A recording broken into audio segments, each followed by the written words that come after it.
Bonsoir à tous, très heureux de vous retrouver pour partager avec vous ce live ce soir.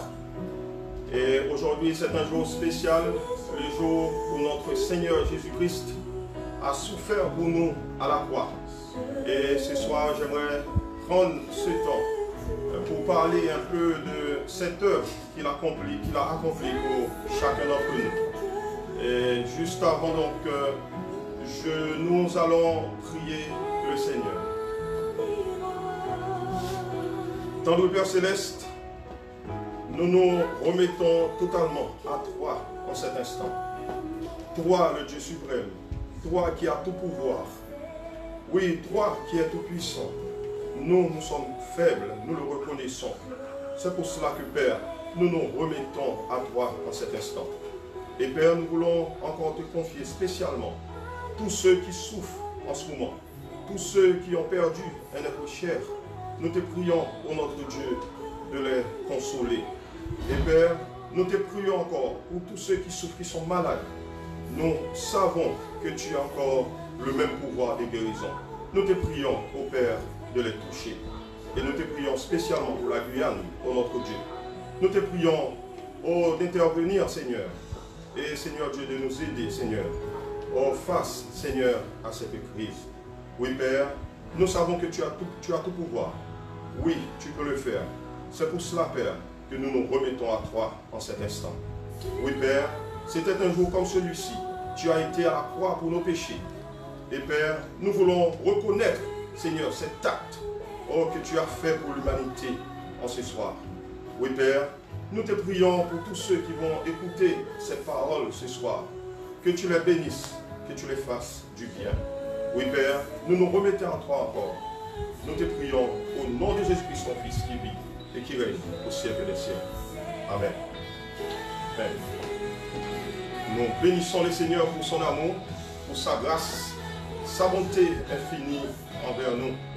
Et ce soir, nous allons donc partager ces petits moments à parler de ce que Jésus-Christ il a accompli pour nous. Donc je vais lire un passage un petit peu long, je vous demande d'être un petit peu patient. On va lire ce passage parce qu'il y a des choses qui m'intéressent et qui vous intéressera, qui vous intéresseront tout particulièrement dans ce passage.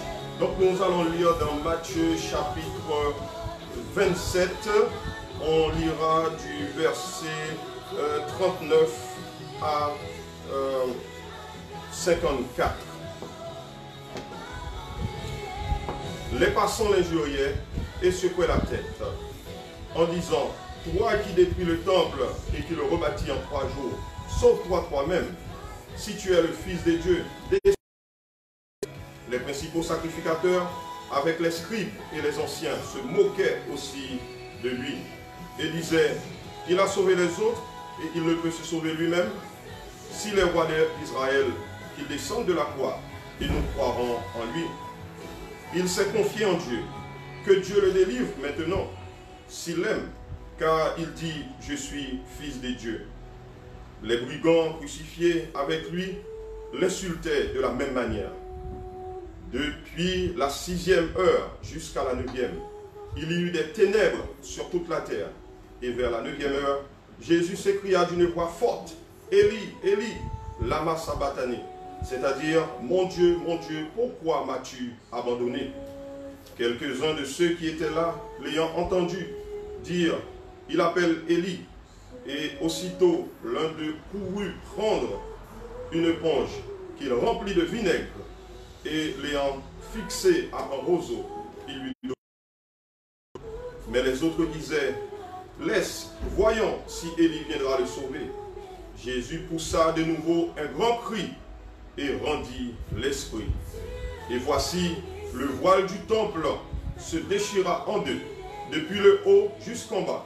La terre trembla, les rochers se fendirent, les sépulcres s'ouvrent et s'ouvrirent, et plusieurs corps des saints qui étaient morts ressuscitèrent. Étant sortis des sépulcres, après la résurrection de Jésus, ils entrèrent dans la ville sainte et apparurent à un grand nombre de personnes. Le centenier, ceux qui étaient avec lui pour garder Jésus, ayant vu le tremblement de terre et ceux qui venaient d'arriver furent saisis d'une grande frayeur et dirent, assurément, cet homme était fils de Dieu. Voilà donc nous allons partager dans ce passage ce soir. Donc comme vous le voyez, donc ce passage parle de la crucifixion de notre Seigneur Jésus-Christ. Et cet événement est aussi relaté dans les autres évangiles. Donc comme je l'ai dit, je ne lis pas tout le passage, mais on va parler un petit peu en gros donc, de tout le passage. Donc il y a trois choses qui m'intéressent tout particulièrement dans le passage. Donc on va en parler ce soir. C'est un lieu et donc on va le voir. Et aussi on parlera de la douleur de la croix et aussi du pouvoir de la crucifixion. Parce que de la douleur de la crucifixion et du pouvoir de la crucifixion. Alléluia. Il y a du pouvoir aussi dans la crucifixion. Il n'y a pas que de la douleur. Dimanche dernier, j'avais parlé de l'entrée triomphale de Jésus à Jérusalem. Et le titre du message, c'était « Le roi vient à toi, voici ton roi, il vient à toi ». Et ce soir, c'est pour cela encore que je vais intituler ce message « La crucifixion du roi ». Donc Jésus est entré à Jérusalem, donc comme le prophète Zacharie l'avait annoncé, comme étant le roi. Et il est mort aussi, on va dire comme étant un roi, même si on ne le reconnaissait pas en tant que tel, parce qu'il pensait que c'était un roi qui allait venir délivrer Israël du joug romain. Mais comme je le disais la dernière fois, la portée du ministère de Jésus le ministère de Jésus avait plutôt une portée universelle. Il est venu accomplir une mission internationale, une mission pour l'humanité, pour le monde entier. Et voilà pourquoi par la suite on voit que finalement la foule qui le suivait, la foule l'avait abandonné et il ne restait que quelques-uns qui l'accompagnaient à la croix. Donc le roi est crucifié. Donc la crucifixion du roi. Il est arrivé à Jérusalem un dimanche et le vendredi de la même semaine, il a été crucifié. Donc, la crucifixion du roi, le titre du message. C'est un jour qu'on ne peut pas oublier. Parce que c'était un jour spécial. C'était un vendredi comme celui-ci que Jésus a souffert pour l'humanité. Le juste est mort pour les injustes. Par cet acte, Dieu a prouvé de manière historique son amour pour l'humanité. Comme le dit si bien l'apôtre Paul, mais Dieu prouve son amour envers nous, en ce que lorsque nous étions encore des pécheurs, Christ est mort pour nous. Dans Romains chapitre 5, verset 8. C'est un jour célèbre dans les annales de l'histoire, parce que le péché a été vaincu. Le pouvoir de Satan a été brisé pour toujours et le séjour des morts a été visité par le prince de la vie. Le mal était à son comble, mais nous devons admettre que le monde des ténèbres a été secoué et vaincu. Oui, je pense à un lieu spécial qui est mentionné dans ce passage, là où s'est passé cet événement, la crucifixion. Oui, la douleur de Jésus aussi, on va en parler, et aussi bien sûr du pouvoir qu'il y a dans la crucifixion. D'abord le lieu de la crucifixion. Dans la Bible, il y a beaucoup d'endroits qu'on ne peut pas dissocier du ministère terrestre de notre Seigneur Jésus. Je pense tout particulièrement à Bethléem, Béthanie, Nazareth, Jérusalem. Je pense également au rivage de la mer de Galilée. Je pense aux synagogues, les villages et le temple à Jérusalem. Ces lieux ont été importants dans le ministère terrestre de notre Seigneur Jésus. Mais ces lieux n'étaient que des étapes du chemin qui le conduisait au lieu mentionné ici dans ce passage. Casimir de la Vigne disait « Chaque pas dans la vie est un pas vers la mort. » Chaque pas dans le ministère le rapprochait parce qu'il était venu spécialement pour cette mission-là. Oui, c'était ce lieu-là qu'il envisageait. Oui, les Juifs appelaient ce lieu, que je n'ai pas encore mentionné, Golgotha.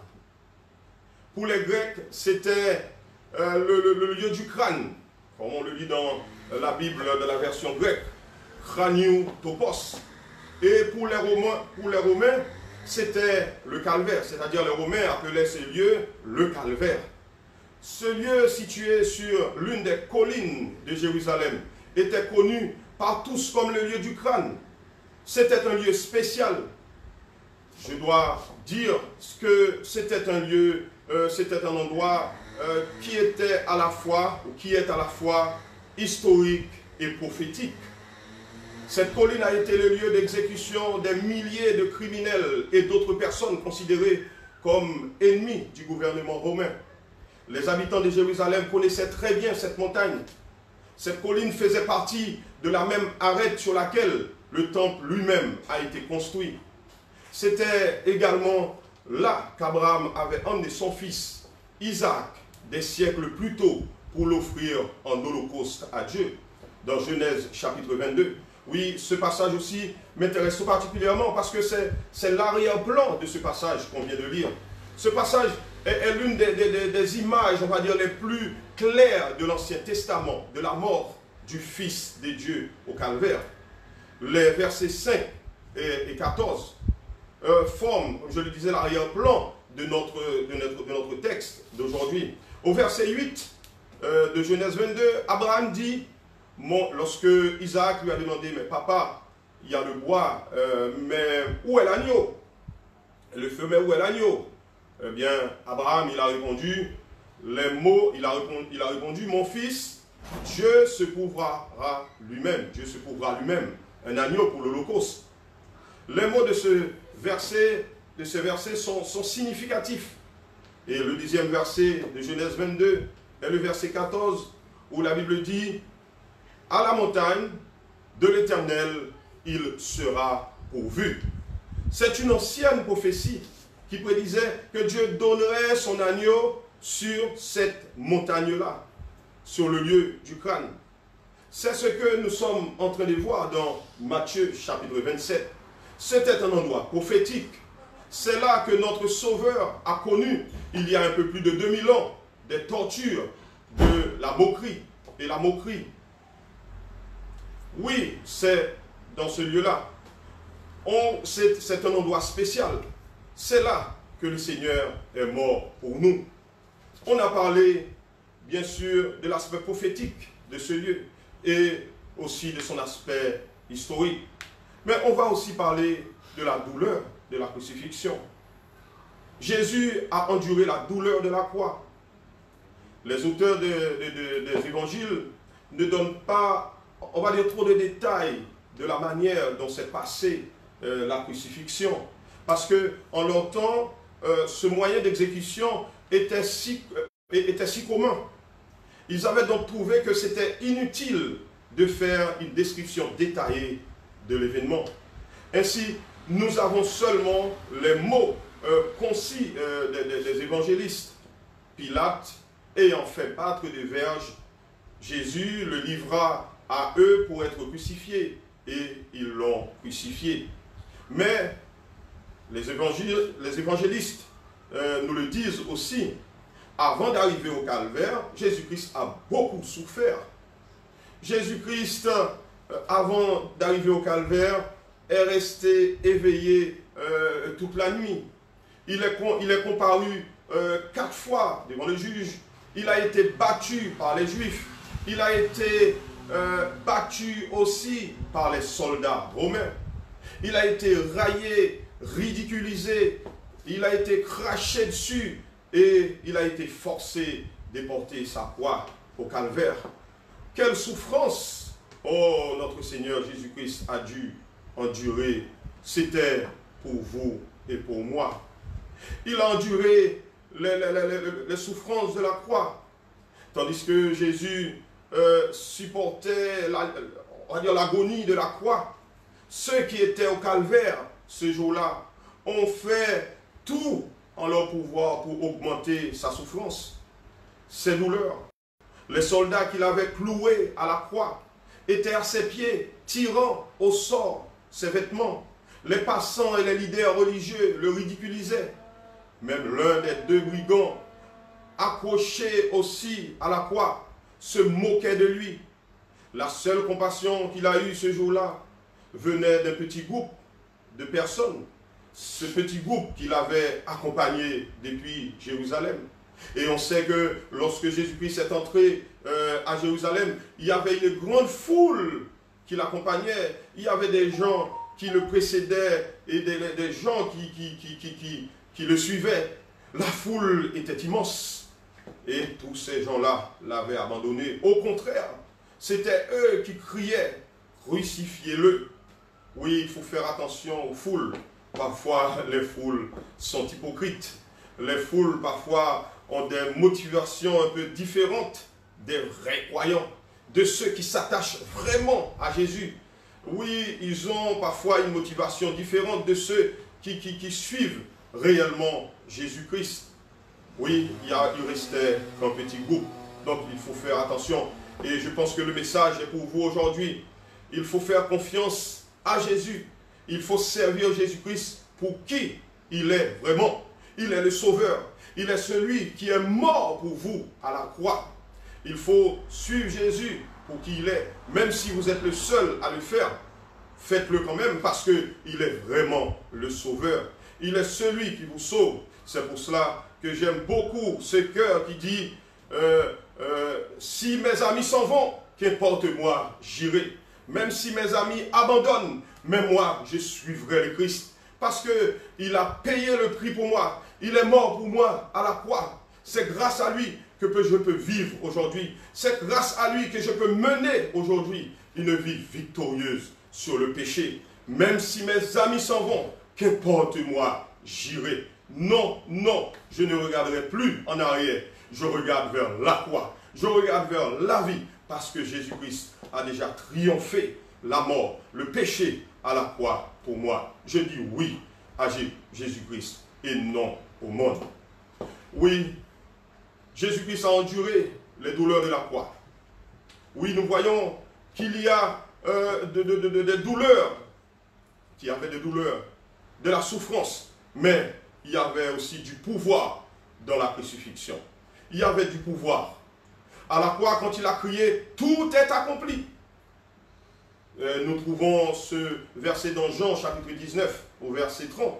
Parce que comme je l'ai dit, les 4 évangélistes relatent cet événement. Dans Jean chapitre 19, nous lisons verset 30. Jésus-Christ il a crié, tout est accompli.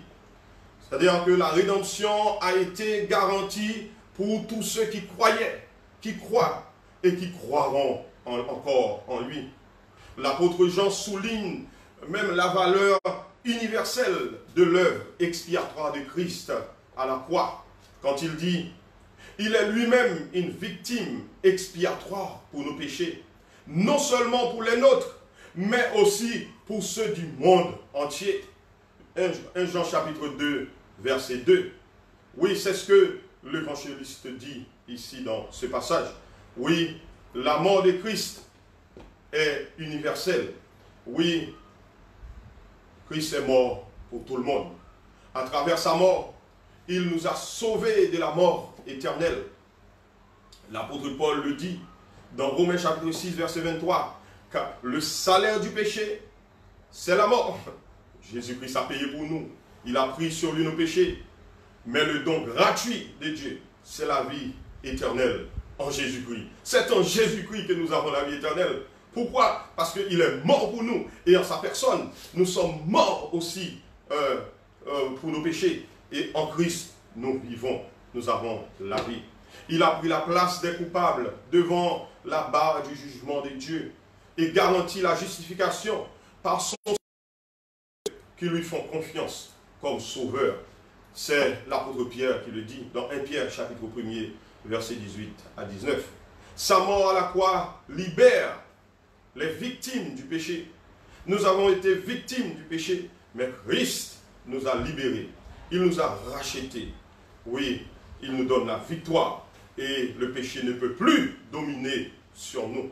Et ce soir, j'aimerais vous le dire, si vous êtes malmené, maltraité par le péché, Christ, je vous rappelle encore ce soir, Christ vous a donné la victoire sur le péché. Justement, il est mort à la croix pour vous, pour que vous ayez cette victoire sur le péché. Sa crucifixion a le pouvoir sur le péché, mais sa crucifixion nous restaure également. Par la mort de Jésus à la croix, le pécheur qui croit est restauré et est en état d'entrer dans une relation personnelle avec Dieu. Par sa mort, tous ceux qui le reçoivent par la foi sont justifiés. Romains chapitre 5, verset 9. Le mot justifié veut dire rendre juste. Le sang de Jésus fait pour moi, fait pour vous, ce que nous ne pourrions jamais faire pour nous-mêmes. Le sang de péché et nous rend juste aux yeux du Seigneur. Voilà pourquoi, même si nous avons des péchés, mais Christ nous a pardonnés. Et maintenant, nous sommes justes devant Dieu. Par cet acte, il nous a justifiés. Nous ne devons plus rien, mais nous sommes justifiés. Nous ne sommes plus coupables, mais nous sommes justifiés. C'est le sang de Jésus, oui, qui nous rend dignes d'aller au ciel, comme Paul le dit dans Philippiens, chapitre 3, verset 9. Il y a aussi de la réconciliation. C'est ce que nous trouvons aussi dans le pouvoir de la crucifixion, la réconciliation. Lorsque Jésus est mort à la croix, la Bible nous dit que le voile du temple a été déchiré en deux, depuis le haut jusqu'en bas. C'est ce que nous lisons dans le passage. Le voile s'était tenu comme une barrière, un mur entre le lieu saint et le lieu très saint du temple. Derrière ce voile était le siège de grâce, je veux dire ainsi. Le grand prêtre entrait derrière ce voile une fois tous les ans, le jour de l'expiation, et plaçait le sang du sacrifice sur le siège de grâce pour expier les péchés du peuple. Ce voile suspendu dans le temple rappelait que l'homme a été séparé de Dieu par ses péchés et était indigne de l'approcher. D'ailleurs, la Bible nous dit qu'il y avait même des anges qui gardaient, on avait dessiné des anges sur le voile qui les gardaient, qui marquaient cette séparation. Les hommes n'avaient pas accès derrière ce voile, comme je le disais, que le grand prêtre, et seulement une fois par an. Cependant, quand Jésus est mort à la croix, ce voile a été déchiré en deux, signifiant que l'accès à Dieu est ouvert à tout homme. Nous ne sommes plus séparés de Dieu par nos péchés, parce que l'accès nous est ouvert. Nous n'avons plus besoin de grands prêtres, mais nous pouvons l'accepter nous-mêmes, là que nous soyons. Et il nous accepte. Oui, je parlais du voile du temple. Je parlais du pouvoir de la crucifixion. Je parlais du pouvoir de la crucifixion. Oui, il y a aussi ce pouvoir. Alléluia. Le voile du temple faisait une petite description du voile pour vous parler du pouvoir de la crucifixion. D'après un historien de l'époque, Joséphus, le voile du temple faisait d'à peu près 18 mètres de haut, parce que le temple était très très grand, et 18 mètres de hauteur et 8 mètres de large. C'était grand. Et le même écrivain nous dit aussi que le voile était très épais. Il était si lourd que Joséphus a dit qu'il fallait 300 prêtres pour le bouger. Il a dit également que 2 équipes de taureaux étaient incapables de déchirer ce voile. Alléluia. Quelle puissance à notre Dieu. Oui, il y a du pouvoir, alléluia, dans la crucifixion. Lorsque Jésus-Christ est mort à la croix, ce voile a été déchiré en 2. Quel pouvoir, alléluia. Oui, c'est aussi pareil pour le salut. Nous n'avons rien fait pour l'obtenir. Il vient, notre salut vient de Dieu. Notre salut vient de Dieu. Nous étions tous errants comme des brebis. Chacun suivait sa propre voie. Et l'Éternel a fait retomber sur lui l'iniquité de nous tous. Ésaïe 56, verset 3. Le salut était et est encore et restera toujours l'œuvre du Dieu souverain. L'œuvre de Dieu. Alléluia. On ne peut être sauvé qu'en Jésus-Christ. Il n'y a de salut en aucun autre nom que celui de Jésus de Nazareth. Lui qui est mort pour nous à la croix. Il y a du pouvoir dans la crucifixion. Et même les événements qui se sont déroulés, qui se sont passés ce jour-là, nous rappellent vraiment qu'il y avait du pouvoir. Et dans le passage, la Bible nous dit que lorsque Jésus-Christ est mort aussi à la croix, il y avait des morts qui étaient ressuscités, des gens qui étaient morts. Il y a longtemps, Jésus-Christ a visité le séjour des morts. Beaucoup ont été ressuscités. Et la Bible nous dit que par la suite, ils sont même allés dans la ville de Jérusalem. Je peux dire ainsi, ils ont été faire un peu de tourisme avant de partir encore avec Christ dans le ciel. On pouvait les voir, ces gens-là, qui se promenaient à la ville de Jérusalem. Jésus-Christ nous a montré encore son pouvoir de nous ressusciter lorsque, si nous mourons avant son enlèvement. Et tous ceux qui meurent en Christ, comme je le dis toujours, la Bible le dit, oui, ils montent directement vers Dieu, la partie matérielle, mais leur corps retombe dans la poussière. Et nous voyons cette démonstration de force du pouvoir de notre Seigneur Jésus-Christ lorsqu'il reviendra. Même ceux qui sont dans leur tombe, ils ressusciteront.